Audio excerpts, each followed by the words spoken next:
اعوذ باللہ من الشیطان الرجیم بسم اللہ الرحمن الرحیم۔ حضرت ابو ذر غفاری رضی اللہ تعالی عنہ فرماتے ہیں کہ میں نے رسول اللہ صلی اللہ علیہ وآلہ وسلم سے پوچھا، اے اللہ کے رسول صلی اللہ علیہ وآلہ وسلم، سب سے پہلے کون سی مسجد بنائی گئی؟ تو آپ صلی اللہ علیہ وآلہ وسلم نے فرمایا، مسجد الحرام۔ پھر میں نے پوچھا، پھر کون سی مسجد بنائی گئی؟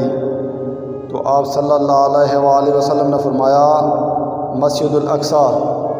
تو میں نے پوچھا کہ ان دونوں کی مدت تعمیر میں کتنا فاصلہ تھا؟ تو آپ صلی اللہ علیہ وآلہ وسلم نے فرمایا 40 سال کا فاصلہ تھا۔ پھر فرمایا، ساری زمین تمہارے لیے نماز کی جگہ ہے، جہاں پر نماز کا وقت ہو جائے وہیں نماز ادا کر لیا کرو۔ حدیث سنن ابن ماجہ 753۔